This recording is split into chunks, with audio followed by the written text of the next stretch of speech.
मंत्री का कुमार सिद्धार्थ गौतम को समझाना।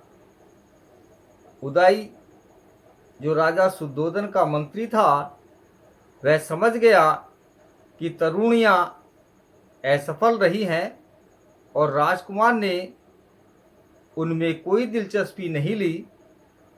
नीति कुशल मंत्री उदय ने राजकुमार सिद्धार्थ गौतम से स्वयं बातचीत करने की सोची। राजकुमार से एकांत में उदय ने कहा, क्योंकि मुझे राजा ने आपसे सुहृद पद पर नियुक्त किया है, इसीलिए मैं एक मित्र की हैसियत से ही आपसे दो बातें करना चाहता हूँ। किसी अहित काम से बचाना, हितकर काम में लगाना, विपत्ति में साथ न छोड़ना। मित्र के यही तीन लक्षण हैं। यदि मैं अपनी मैत्री की घोषणा करने के अनंतर भी पुरुषार्थ से विमुख आपको न समझाऊं, तो अपने मंत्री धर्म से च्युत होता हूं। ऊपरी मन से भी स्त्रियों से संबंध जोड़ना अच्छा है, इससे आदमी का संकोच जाता रहता है और मन का रंजन भी होता ही है। निरादर न करना और उनका कहना मानना, इन दो बातों से ही स्त्रियां प्रेम के बंधन में बंध जाती हैं। निसंदेह सद्गुण भी प्रेम का कारण होते हैं। स्त्रियां आदर चाहती हैं।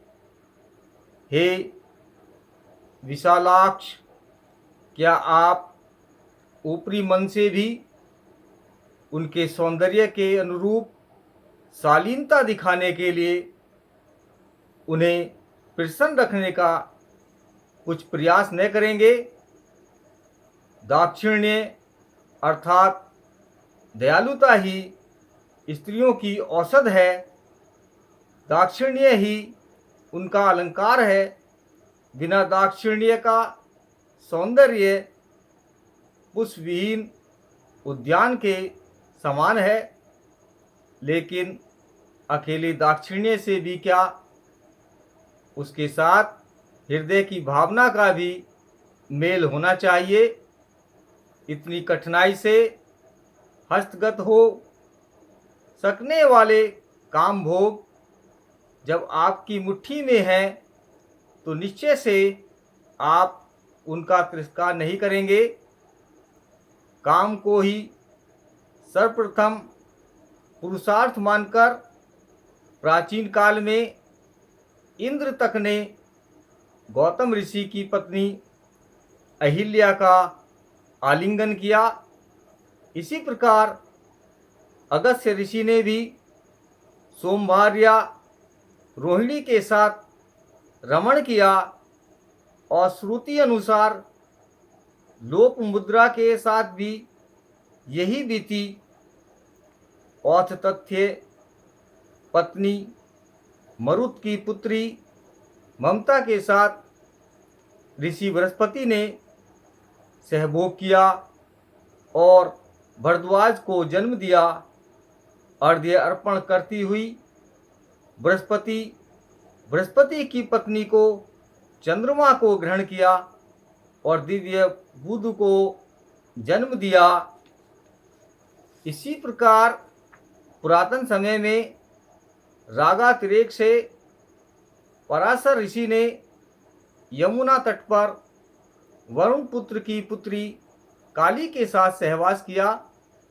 वशिष्ठ ऋषि ने अक्षमाला नाम की एक नीच जाति की स्त्री से सहवास किया और कपिजरात नाम के पुत्र को जन्म दिया। और बड़ी आयु हो जाने पर राजऋषि ययाति ने चैत्र रथ वन में अप्सरा विश्वाची के साथ संभोग किया। यद्यपि वह जानता था कि पत्नी के साथ सहवास उसकी मृत्यु का कारण होगा, तो भी कौरव नरेश पांडु माद्री के रूप में और गुणों पर मुग्ध हो प्रेम के वशीभूत हो गया। इस प्रकार के महान पुरुषों तक ने जुगुप्सित काम भोगों का सेवन किया है, तब प्रशंसनीय काम भोगों के सेवन में तो दोष ही क्या है।